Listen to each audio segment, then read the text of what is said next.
Hi guys, welcome to another YouTube video, and I'm sure you know that I am glad to have you here. In this video, I'm going to be sharing with you how to find study programs in Canada.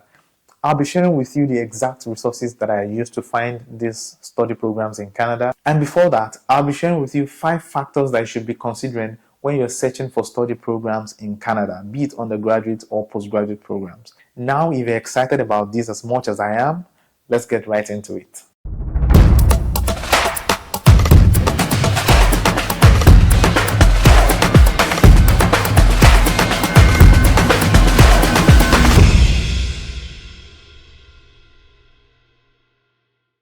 Welcome back. Before I continue, have you subscribed to my channel? If you haven't, what are you waiting for? Click on the subscribe button down below and also click the notification bell so that you can be the first to know when I upload new videos. Also, do well to like this video and share them with people who might find them very helpful. Now, having said that, let me get to the 5 factors that should help you in your decision making when it comes to searching for study programs in Canada. And the first one is the affordability of the program. In other words, your tuition. Yes. In my personal experience, I have seen tuition range from as low as $10,000 to as much as $38,000, and even more. It just depends on the program you are doing, depends on the program that you want to study. For instance, now, if you want to study early childhood education, or if you want to study nursing, or if you want to study social works in some universities, it's really, really pricey. So if you're looking to study programs like that, make sure that you are financially prepared to meet the obligation. And yeah, you might be thinking that when you get to Canada, you would work, you find jobs, and then when you work, you make money and use your money to pay for your school. Well, there's something kind of iffy about that, and I'm going to make a separate video to address this particular issue in the future. But I would advise you, at the point of searching for your program, just make sure that whatever program you are choosing is the type that you can afford instantly, is the type that you can afford to pay for. And even if you're thinking of working in Canada and using your money to pay for your studies, you also want to make sure that your tuition is not too high, such that the money you make from your work can be enough to pay for your tuition. Now, the second factor I'll be sharing with you is funding and scholarship. Yes, funding and scholarship. And that's a very beautiful thing. There's nothing bad about having expectations. But here is it. If you peruse the websites of most Canadian universities, you will see lots of scholarship schemes there. Some of them have private donors, some of them have public donors, some of them are excellence scholarship. Some of them you qualify for them by virtue of just applying to the school. Some of them are even given to you as a discount at the point of application. It just depends on the school. But however the case may be, there are students who are really academically excellent and will qualify for some excellent scholarship. But in the real sense, not everybody qualifies for those excellent scholarship, for those merit-based scholarship.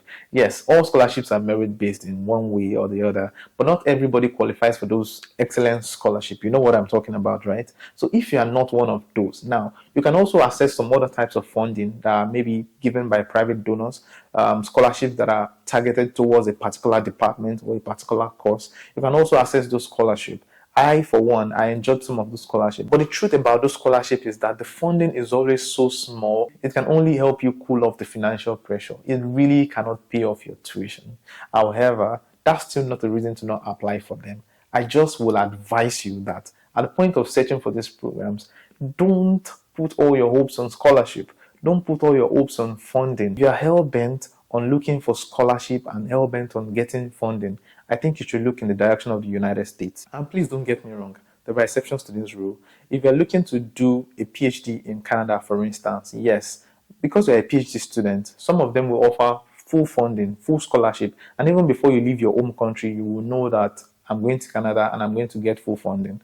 But that's mostly not the case when it comes to masters. Even if you get scholarship, at best, you will only get partial funding. And I will advise you that you work on your finances very well before you leave your home country. Again, if you have not subscribed to my channel, please remember to subscribe and use the notification bell beside that button. My third point is PR pursuit. Yes, permanent residency pursuit. Yes, let's cut through the BS. The reason why many people want to come to Canada is so that they can come, work, study, and at the end of the day, be able to stay. So At the point of searching, this is something that you should also put into consideration. Yes, it's very, very important. Even if you're using an agent, make sure you have this information at your fingertips to be able to check if the institution they're applying to is a DLI. And what's a DLI? A DLI is a designated learning institution, and designated learning institutions are those universities or colleges or institutions that have been accredited by the government to receive international students. This is to tell you that not all universities or colleges or institutions in Canada are eligible to receive international students, and so not all of them are DLIs. And so the second factor you should be aware of in this one is PGWP eligibility, and that's postgraduate work permit. Now, not all institutions and not all programs are eligible for postgraduate work permit. Now, you really have to pay attention to these factors at the point of searching for this program, at the point of application, so that at the end of your program in Canada, you'll be eligible to apply for PGWP and you'll be able to stay, work, and maybe apply for PR in the long run. Please, I kid you not, this is a very important factor, and please take note of it. So the fourth factor I'm going to be sharing with you is the length of the program. Now, here's the thing. As long as your program is at least 8 months, then you are eligible to apply for a 1-year postgraduate work permit after your program. So if you do a 1-year program, then you will be eligible to apply for a 1-year postgraduate work permit. If you do a 2-year program, you'll be eligible to apply for a 3-year postgraduate work permit. And if you do more, so it goes. Now, here is the catch, and this is something that most people really do not talk about. Now, many people apply for a 1-year program, and at the end of the day, when they come in and finish their 1-year program, most PR pathways that are in Canada require you to work for 1 year before you can apply for a PR. Now, if you have a 1-year postgraduate work permit, after that 1 year, you are first to have to apply for another study program, maybe for another 1 year, which means that you are spending more money and you'll be spending more time in school, which may be against your wish. So at the point of searching for a study program, I would advise you to apply for at least a 2-year program so that at the end of the day, you'll be eligible to apply for a postgraduate work permit that will help you work way more than 1 year. And at the end of the day, you'll be able to apply for a PR. Does that make sense to you? If I'm saying anything that is way over your head or confusing, please use the comment section. Let me know what you think, and I'm going to make clarifications to that. And yes, in the comment section, I'm going to be there to reply to your comments. And okay, guys, to the fifth factor. Now, that's university location. Now, the location of a university determines the cost of living throughout your program. Now, if you choose to study in a place like British Columbia as against a place like Newfoundland and Labrador, there are 10 provinces in Canada and about 8,000 cities. So if you're studying in British Columbia, that means that you have opportunities to get better or higher paying student jobs as against living in a place like Newfoundland and Labrador. But here is the twist. If you're studying in a place like Newfoundland and Labrador, you have the opportunity of paying lesser tuition fees and enjoying lower cost of living as against a place like British Columbia. So the most expensive cities in Canada will be places like Victoria, Vancouver, Toronto, and so on. A simple Google search will help you do justice to this, and you have all the information that you need. Please, don't joke with research. Like I said in one of my videos, which I'll be linking up here, somewhere here, internet research is very important. Search everything searchable. Search everything. Everything is there for you on the internet. Don't joke with it. Start searching early. Start searching well. So having said all of this, I'm going to take you to my laptop now so I can show you exactly how to search for these study programs in Canada. I have 2 resources to share with you, after which I'm going to show you how to do the DLI check and the PGWP eligibility.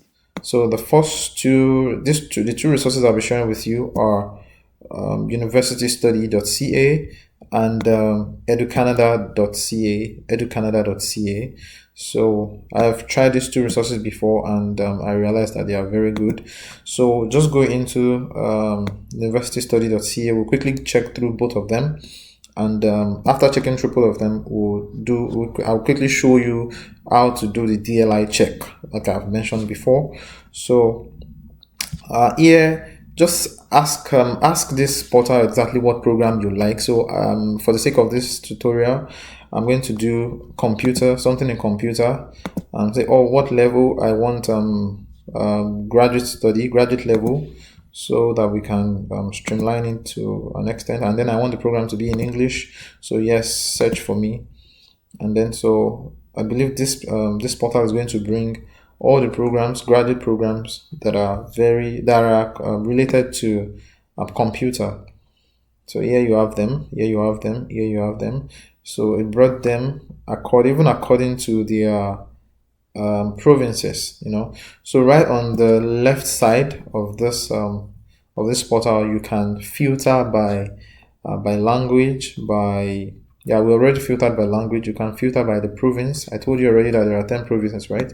So you can filter by province, and then also filter by all this beautiful stuff that are here. You can also filter by university, by institution, and by area of study. So having found this,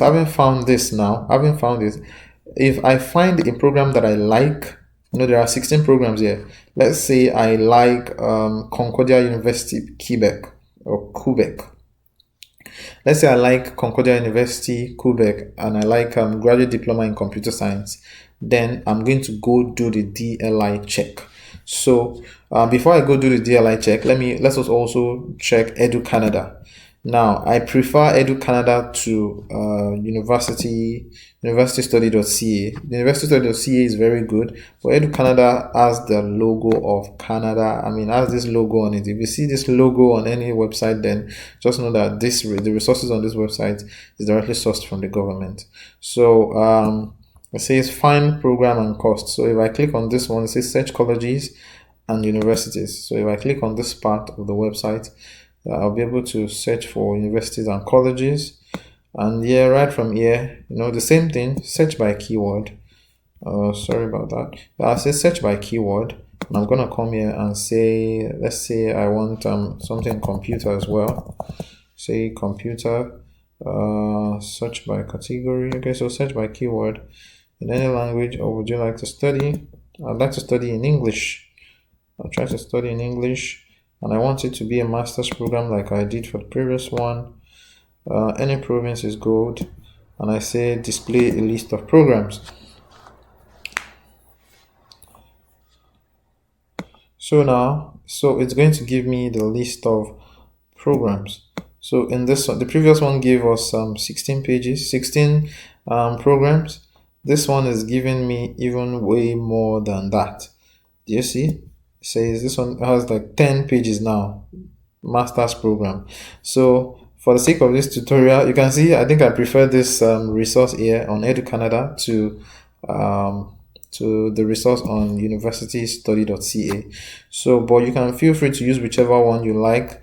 So to continue this now, let's go and do the DLI check and the PGWP check like I told you before.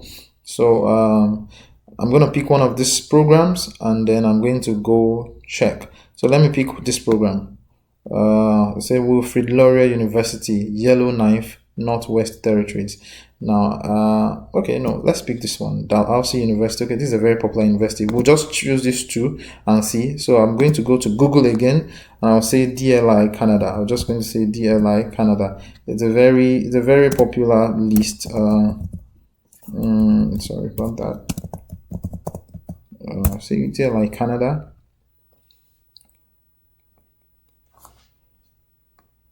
Yeah, so from here, I'm going to be able to check the universities and the programs that are PGWP eligible. There are DLIs and are PGWP eligible.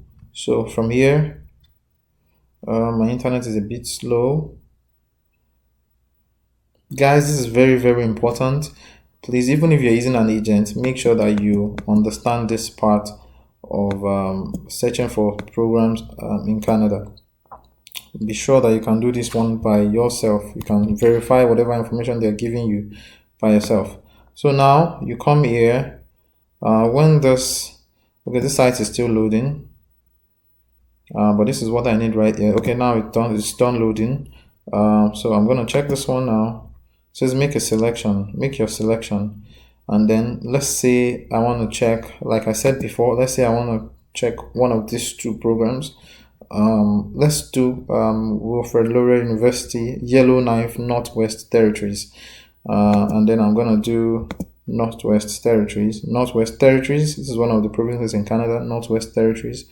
And then I'm going to do that. I'll try to check Wilfrid Laurier University. You see? It says Wilfrid Laurier University. Do you see Wilfrid Laurier University here? So it's not a DLI. I'm sorry, it is not a DLI. So as long as it is not here, it's only Aurora College that is here in the Northwest Territories. So I'm really glad that I can find an example here that that really speaks to what I'm talking about. So so we'll go check for the other one. So I'll go and check computer science at Dalhousie University, Halifax, Nova Scotia. So let's go check that one. So I'll come back up here and say Dalhousie University. Okay, I'll say Nova Scotia. Sorry, Nova Scotia is the province. So I say Nova Scotia and I say Dalhousie University. So there are lots of programs that are DLI, lots of institutions that are DLI in Nova Scotia. So I'm just going to come here and say Dalhousie, just Dalhousie. Of course, Dalhousie is a very popular institution in Nova Scotia, and yeah, they are definitely a DLI. They receive lots of international students. So here is it. You can confirm it from here, name of institution, and this is their designated learning institution number, DLI number. And after that, you can tell, you see, you can tell, come right here, you see, offers PGWP eligible programs. Now, from merely putting Dalhousie in the search bar here, I see that two universities are showing, Dalhousie University and Dalhousie University ESL programs. Now, Dalhousie University is eligible for PGWP. So which means if you go for a program there at Dalhousie University, you will be PGWP eligible. You'll be able to work after your program, and then you'll be able to probably apply for PR and stay. But if you apply for this program right here, it says University ESL programs, it is, despite that it receives international students, right? It's a DLI, it receives international students, it is accredited to receive international students. By virtue of having a DLI, it is not eligible for PGWP. So once you finish this program, you're expected to pack your bags and go home. Now, I'm really glad for the for the search that I made in this video. I have examples for everything that I've been talking about. So please, this is something that will literally take you 2 minutes or 5 minutes to check. It's not worth wasting your money over and wasting good time over. So please check this. Even if you're using an agent, if they tell you we are applying to social school for you, tell them to give you the name of the school so you can check if it's a DLI and if it is applicable, if it is eligible for PGWP. So that's very important. That's very important, guys. That's very important. So so that's it on this video. And if you like this video, do well to subscribe to this channel. Do well to click on the notification bell beside the subscription button. Please like this video. I'm just starting, and yeah, your encouragement is very important to me.